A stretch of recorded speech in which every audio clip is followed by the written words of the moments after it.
환경교육의 가장 중요한 거점은 지역과 마을이거든요. 국가가 아무리 좋은 정책을 갖고 있어도 지역과 마을에서 또 현장에서 또 학교에서 실행하지 않으면 아무런 소용이 없는 정책이 되기 마련이기 때문에 현장의 힘, 역량이 매우 중요한데 기후 난민, 기후 보험, 기후 질병, 기후 공습 이러한 새로운 용어들도 많이 생기고 있는데요. 우리의 선택과 실천이 그 어느 때보다 급박하고 중요한 시기라는 것을 암시하는 용어들이라고 할 수 있고요. 그래서 환경교육의 역할이 예사로 여길 수 없을 정도로 중대해졌다라고 볼 수 있습니다.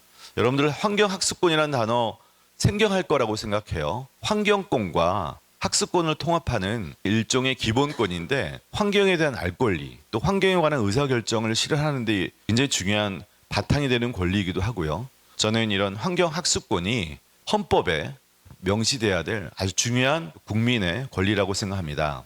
함께 행동하고 책임지는 변혁적인 환경교육, 누구에게나 가까운 환경교육, 언제 어디서든지 만나는 환경교육이라고 이야기를 하면서 세 가지 방향을 모토로 향후 추진하고 해결할 실천 과제를 준비하고 있습니다. 여러분들도 함께 하기를 기대하면서 토론을 마치도록 하겠습니다. 고맙습니다.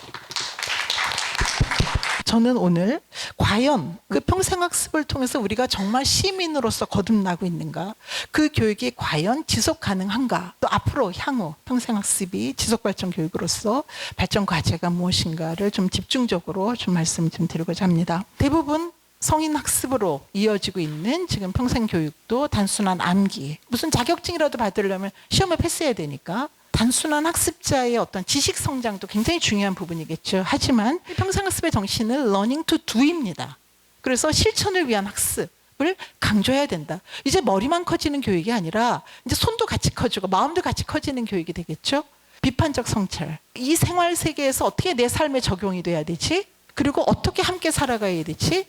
라는 평생교육으로 전환될 필요가 있다라고 하는 것입니다. 그래서 우리 프로그램이 얼마나 사회 정의를 위한 것인가, 그리고 얼마나 생명을 존중하고 있는 것인가, 그리고 얼마나 다문화적인 감수성을 갖고 있는 것인가 라는 것에 대한 성과지표가 달라져야 된다. 지금까지 성과지표는 사람 많이 왔으면 오케이, 이제는 아니라는 것이죠. 지식이 정말 삶에 적용이 되는 것이 우대받는 사회가 된다면 그 수많은 자격증 그리고 수료증을 넘어선 사회적 변혁을 견인하는 평생학습 사회가 지속 가능하지 않을까 꿈꿔봅니다. 저는 조금 다각도로 미래를 어떻게 같이 만들어야 될까라는 큰 화두를 가지고 토론을 하고 싶습니다. 전쟁이 일어나고 있는 이 시대에 세계 시민 교육이 어떻게 나아가야 할까라는 그 화두를 던졌습니다. ESD와 세계 시민 교육을 얘기할 때 저는 제도적 측면에서는 완성이 됐지만 우리의 행동과 사상은 얼마나 변했는가라는 질문을 던져봤을 때 저 스스로도 가끔은 좌절적인 느낌이 있기도 합니다. 세계 시민 교육의 담론과 유네스코의 아젠다와 권고 수준들이 굉장히 아름답지만 우리나라의 일상의 실천 안에서 그게 작동이 안 하면 그건 거대한 담론에 불과합니다. 그냥 담론으로만 있으면 그냥 혼자 있는 윤리교과서의 텍스트일 뿐일 겁니다. 중요한 건 성찰하고 반성한다면 우리의 미래는 한껏 더 나아질 거라고만 생각하고 있고요. 교육 자체를 위한 교육이 아니라 더 나은 공동체, 더 나은 개인, 또 다른 형태의 지속 가능성에 대한 렌즈를 가지고 계속 일상을 잘 부지런히 살아가는 게 가장 중요하다고 생각합니다. RC는 여러분들이 아시는 것처럼 Regional Center of Expertise on the ESD라고 하는 지속가능 발전 교육의 거점 센터라고 보시면 됩니다. 선진적으로 활동하고 있는 부분에 있어서 UN 대학에서 인증을 해주는 것이고 RC를 받은 도시들이 다 평생학습 도시들이고 또 GNLC 도시이기도 하거든요. 도봉구와 유네스코 한국위원회와 한국외국어대학교가 함께 진행을 하고 있는 ESD 공동인증 학점제 개발을 하고 2년 전에 한국외대 미네르바 교양대학의 교양 과목으로 4학점을 이제 오픈을 했어요. 1년의 과정을 끝나는 친구들에게는 세 개의 이제 기관장의 명의로 서티피케이트를 이제 주는 걸로 하고 있어요. 생각나는 두 팀이 있는데 한 팀은 청소년 문화의 집에 가서 이제 특강을 실제로 진행을 하는 거죠. 또 한 팀은 할머니들의 그런 요리와 인생을 담은 이야기를 이제 아카이빙하는 그런 과정들이 있는데 한 3개월 정도 진행을 해서 프로젝트를 마무리를 지었고 서로식을 하는데 작년에는 친구들이 그렇게 많이 울었어요. 처음부터 끝까지 자기들이 지역에 가서 홍보를 하고 포스터를 붙이고 이제 이러한 과정의 경험을 안 해봤던 거죠. 실패를 맛보고 또 울고 또 진행을 하고 이제 그러한 과정을 계속 가고 있어요. 그래서 아주 건강한 청년으로 지금 성장을 하고 있는 중이고 그래서 이 부분에서의 기대 효과라고 한다 그러면 좀 더 한국형의 고등교육 시스템에 대한 아시의 어떤 ESD에 대한 교육 모델을 조금 더 구축을 해서 좀 더 다듬고 나갈 생각입니다. 그래서 저는 여기까지 토론을 마치겠습니다.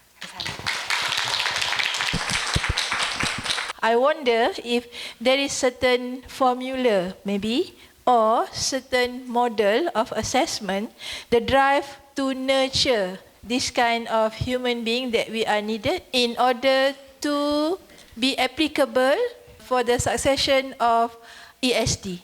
사회정서적 역량은 그동안 우리나라가 해왔던 인성교육이라는 것들 안에서 굉장히 맥락이 이미 다 있어요. 중요한 건 개발되어 있는 그 연구물이 어떻게 국가 전체로 쉐어될 수 있느냐, 그리고 어떻게 메인스트림으로 적용되느냐는 the other dimension이에요. ESD는 개발이 되어 있지만 그 어플라이를 어떻게 하느냐는 다른 문제이기 때문에 연구자 수준에선 개발은 돼 있다. 그러나 그 적용의 문제는 다른 측면이 있다라고 말씀드려야 할 것 같습니다. 사회환경교육을 주관하는 환경교육사의 교육과정 내에 지식과 인식에 대한 영역은 굉장히 강조하고 있지만 사회정서적 역량, 관계와 사회적 소통, 배려, 융합과 연대하는 능력에 대해서는 저희가 4차 환경교육에서 가장 중요한 함께 도모해야 될 역량으로 설정하고 있는 중입니다. 저는 현재 학교급에서는 교육과정에서부터 환경교육이나 세계시민 교육이 잘 다루어져 있다고 생각이 듭니다. 다만 이런 미래 환경을 생각해야 되는 건 알지만 현실적으로 실천하기는 좀 어려운 느낌이 듭니다. 이 부분들을 국민적 담론으로 이끌 수 있는 방법이 무엇인지 궁금합니다. 그 교육이 주는 강압이라는 게 있어요. 거기에서 벗어나는 일이 이제 좀 필요한 게 아닌가? 교육자와 학습자의 경계를 우리는 항상 갖고 있었는데 이제 그 경계를 허무는 일이 있어야 된다고 생각이 들어요. 남을 평가하는 자세가 아니라 나 스스로의 자기 점검이 굉장히 필요한 부분이라고 생각을 합니다. 어제보다 나은 나로 내가 성장했는가? 내가 이 지역에서 계속 살고 싶냐? 이런 공부를 통해서 내가 이 지역 사회에 조금 나의 역할을 좀 할 수 있는 기회가 좀 생겼느냐? 그동안은 한 80, 90% 정도 독점적 권한을 교수자가 갖고 있는데 그러한 소규모 수업에서는 교수자가 갖고 있는 권한이 한 50%로 떨어집니다. 그 학습자들이 더 자기들 이야기를 많이 하게 된다는 거죠. 저는 그러면 세상이 좀 달라질 거라고 생각이 들어요. 여러분과 소통하는 한 5명의 친구 그룹의 합이 여러분의 평균치를 보여준다 하거든요. 내 주변에 조금 더 나은 말, 다른 사람 차별하지 않고 함께 더 나은 세계시민 되기 위해서 어울리는 사람들의 총합을 둔다면 그렇게 해서 공동체는 발전을 하는 것이지 제도와 처벌로만 이루어지는 게 아니다라는 생각을 합니다.